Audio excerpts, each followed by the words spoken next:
Na sekta ya afya inakabiliwa na upungufu mkubwa wa wauguzi wanaohudumia wagonjwa wenye vidonda sugu, hususan vinavyohusiana na ugonjwa wa saratani. Kutokana na takwimu za hivi punde ni kuwa wauguzi hao wanaripotiwa kuhudumia kati ya wagonjwa 15 hadi 20 kwa siku, idadi inayozidi viwango vya Shirika la Afya Duniani.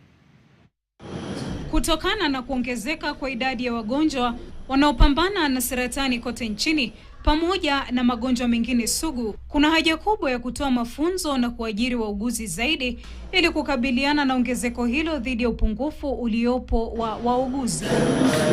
Wito huo umetolewa wakati wa mkutano wa pili wa kitaifa na wa kikanda wa wauguzi wanaohudumia wagonjwa wenye vidonda sugu uliofanyika katika hospitali ya rufaa na utafiti ya Chuo Kikuu cha Kenyatta. Ostomy care can no longer be treated as an afterthought or a luxury.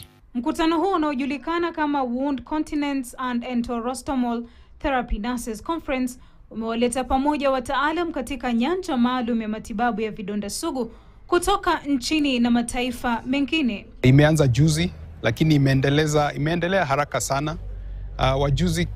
Wanao ujuzi kama huu wanatakiwa katika hii nchi sana. Kwa vile kulingana citizens wenye wako nurses ni wachache, na ndio tunasema tukishukuru serikali kwa ile efforts wanafanya kuongeza wauguzi, tungewarai ya kwamba wajaribu kuandika wauguzi wengi ndio wauguzi hao waweze kushughulikia wananchi. Kwa mujibu wa takwimu za hivi karibuni, Kenya inakabiliwa na upungufu mkubwa wa wauguzi katika sekta hiyo, huku kila mmoja akihudumia kati ya wagonjwa 15 hadi 20 kwa siku, ikilinganishwa na mapendekezo ya Shirika la Afya Duniani ya kumhudumia mgonjwa mmoja hadi wagonjwa 6 pekee. Mbali na kuajiri na kutoa mafunzo kwa wauguzi, serikali pia imehimizwa kutenga rasilimali zaidi kwa ajili ya mafunzo ya wauguzi.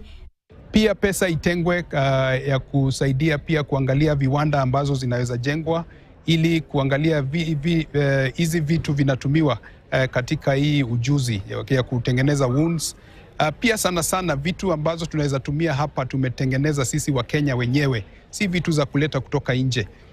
Kama research inaweza endea pande hiyo, isapotiwe, pesa iwekwe kwa research. Mbali na kuajiri na kutoa mafunzo kwa wauguzi, serikali pia imehimizwa kutenga rasilimali zaidi kwa ajili ya mafunzo ya wauguzi pamoja na kuanzisha utengenezaji wa vifaa vya kazi hapa nchini ambavyo kwa sasa vinaagizwa kutoka nje. Milia Kisienya, KTN. Na